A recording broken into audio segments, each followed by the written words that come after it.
Perfect. Hey guys, hi. Oh my god, hi. From the 403 to the HAZ, Mr. Nelson. In the house. Holla at your boy. Okay, we are going to start solving absolute value equations. It is pretty easy, so let's just start jumping in, okay?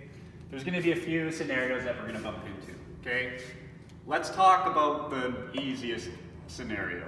Actually, we'll get to that. Let's just start with this. Let's just start with kind of our basic scenario. So how do we solve these? Let's say I have absolute value of x plus 7 is equal to 12, okay? I need to, before I do this, how do I create an absolute value? Okay, so say I have the absolute value of -5, okay? What am I actually doing to that number to make it positive? Well, essentially, if it's a number, if whatever's inside here, if it's a number that's smaller than 0, if it's negative, I basically take the negative of it, okay? I take the negative of that number, and that's how I make it an absolute value. If I have the absolute value of 5, I don't do anything. So if it's a number that's 0 or greater than 0, I just don't do anything. So those are kind of the two scenarios that absolute value causes me to approach it. And so I have to keep those in mind. So basically, I have two solutions, okay? My case 1 solution, where I don't have to do anything. And whatever's in here is going to be positive. I just assume it's going to be positive. And so for that solution, it's just, I just go straight and I do it. X plus 7 is equal to 12, and I solve for x. And I solve for x by subtracting 7 from both sides. I get x is equal to 5. Okay, there's one solution. And then the other solution is where I actually take the negative of what's in there.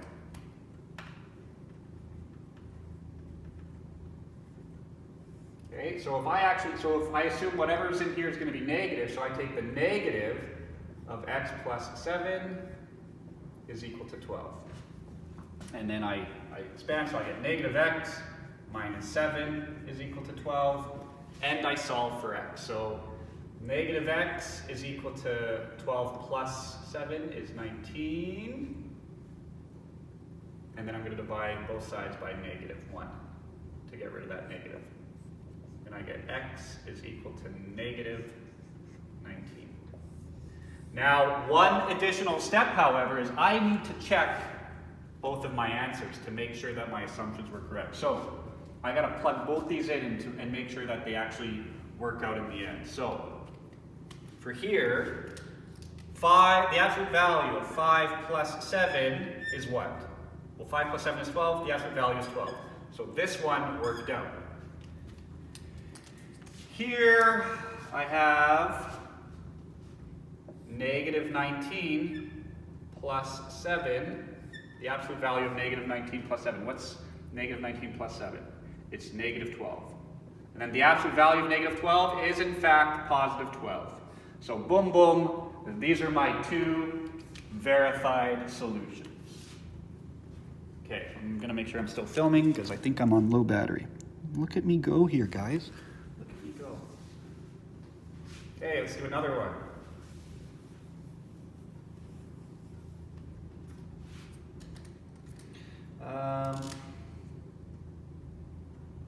Sure.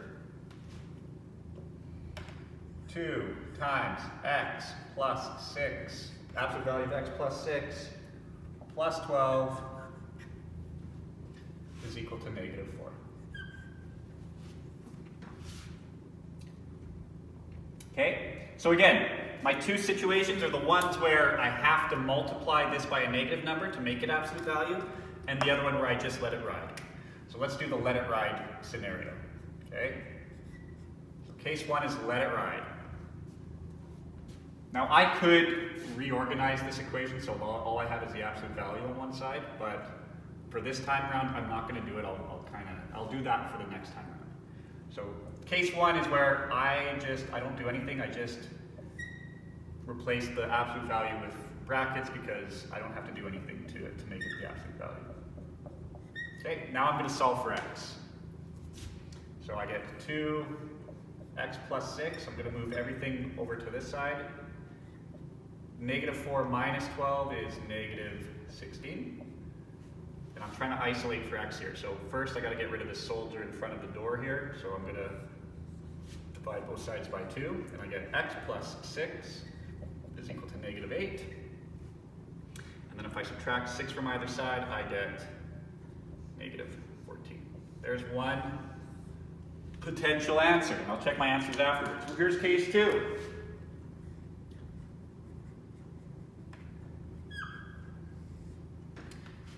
Case 2 is basically, I multiply whatever's in here by a negative. So I can put a negative in front of that 2.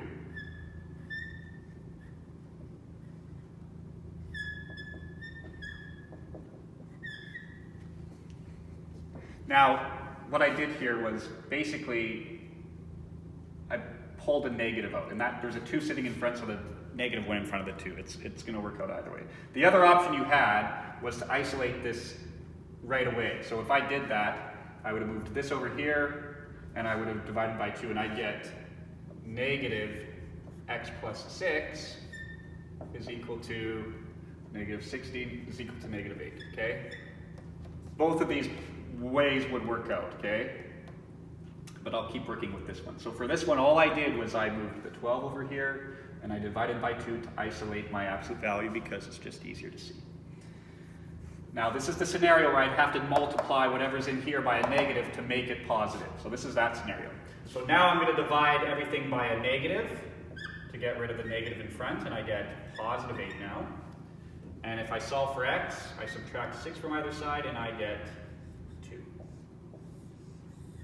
Now let's check my answers by plugging them back in to here. So when x is equal to negative 14, I get 2 times the absolute value, negative 14 plus 6 plus 12. Let's see what that gives me. Negative 14 plus 6 is negative 8. The absolute value of negative 8 is 8. So 2 times 8 is 16.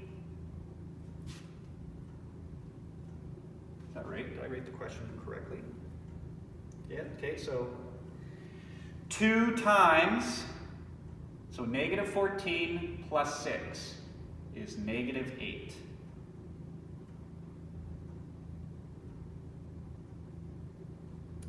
And negative 8, so 8 times 2 is 16. 16 plus is 28. Whoa!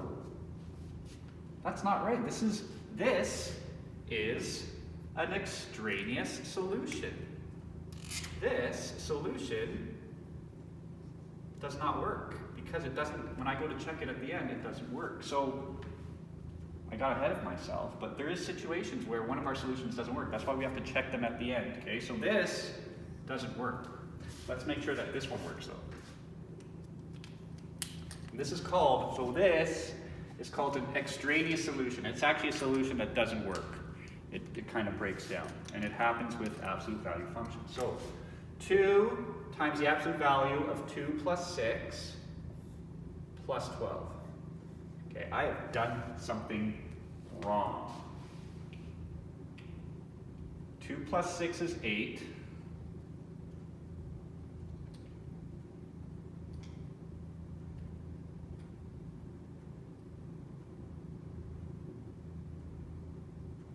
Okay, 2 plus 6 is 8.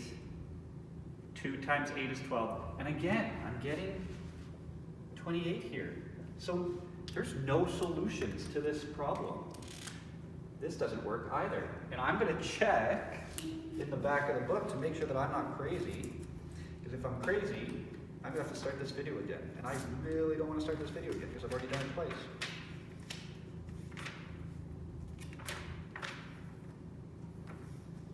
I'm on number 4C. No solution. And I wasn't even expecting that. No solution. None of these solutions work. Hi folks, I know this is a bit of an odd request, but I was requested to say that at 2 o'clock, for anybody who does not know Fanny Smith, who just passed away, if we could go stand out by the roadside as they take her body to be cremated. That's just a request kind of that we have from some staff, if you want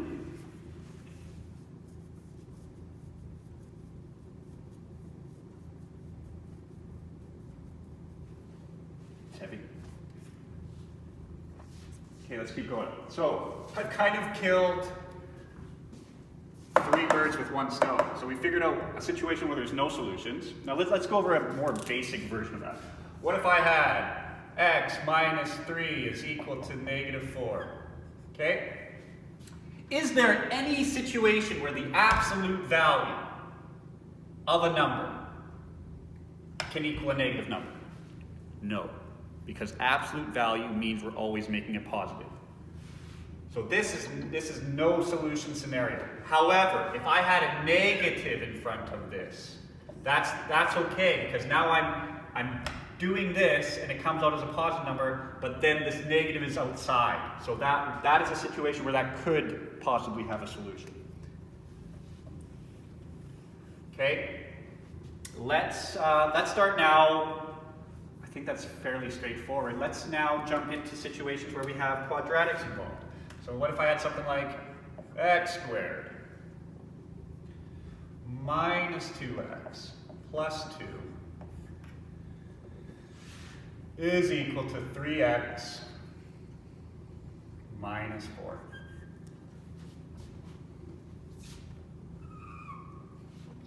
So again, I'm going to do my 2 cases. The first where I don't have to take the negative of this, I can just run with it. And the second where I'd have to take the negative of what's inside here to make it positive. So case 1 is the case where I can just roll with it. X squared minus 2x plus 2 is equal to 3x minus 4. And now all I'm going to do is try and solve for x. Now, I can see that I've got 3 terms, an x squared, an x, and just a number. So it's a trinomial situation. I'm going to make it equal to 0 and solve it as a trinomial. So I'm going to move all of this over. And when I do that, I get x squared. Negative 2 minus 3 is minus 5x. 2 plus 4 is plus 6 is equal to 0. And this is a very familiar trinomial. 2 numbers that multiply to make 6 positive and add to make -5 are -3 and -2. So x minus 3, x minus 2 is equal to 0. Therefore, my 2 possible solutions for this case are 2 and 3. And I'll have to check them afterwards. Okay. Case 2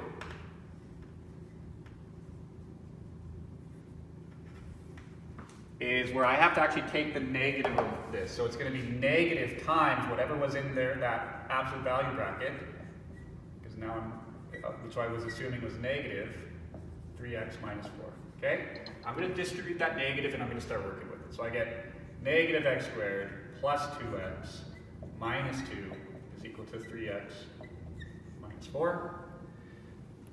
Again, I have a trinomial situation, but I want my x squared to be positive. It's just easier. So I'm going to move everything over to this side now. Actually, I'll move everything over here and then I'll divide it by negative.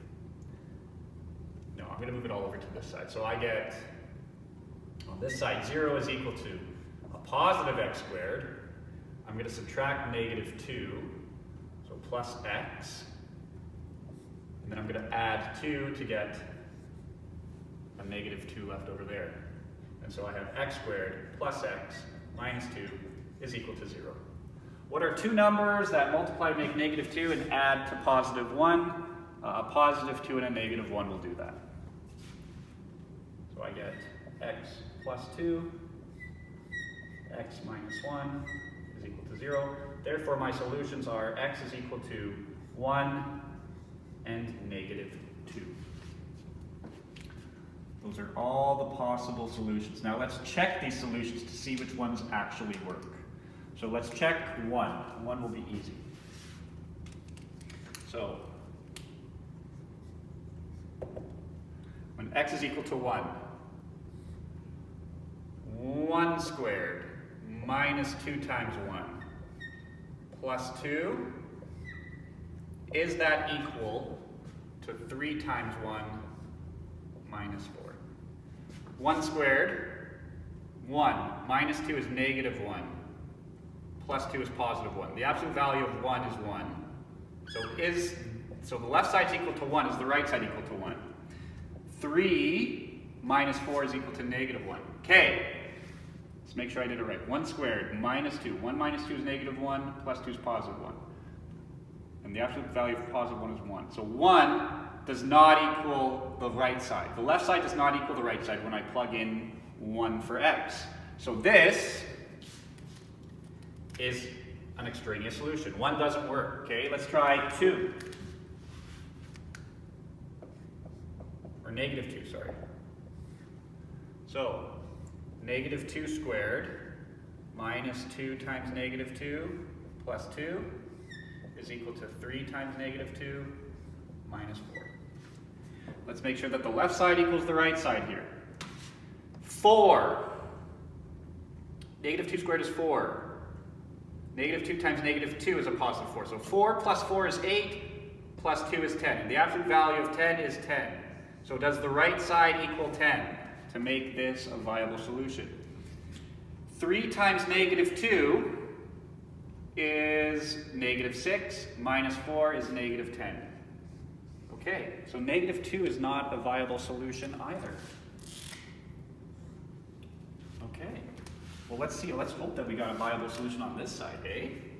So I'm going to do them up here. So let's try x is equal to 2. And when I do that, 2 squared minus 2 times 2 plus 2.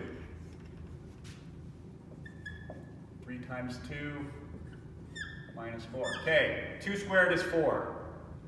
4 minus 4 is 0 plus 2 is 2. So the left side is equal to 2. The absolute value of 2 is 2. 3 times 2 is 6, minus 4 is 2. Okay! Yes, you can stay 2. You are a viable solution. Let's try now. X is equal to 3. 3 squared minus 2 times 3 plus 2, absolute value, is equal to 3 times 3 minus 4. 3 squared is 9. 9 minus 2 times 3 is 6. 9 minus 6 is 3, plus 2 is 5. The absolute value of 5 is 5. Does the right side equal to 5? 3 times 3 is 9, minus 4 is 5. Okay.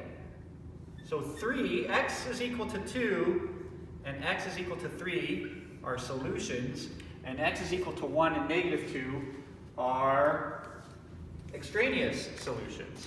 Okay, I think that's enough to get you going. Bye.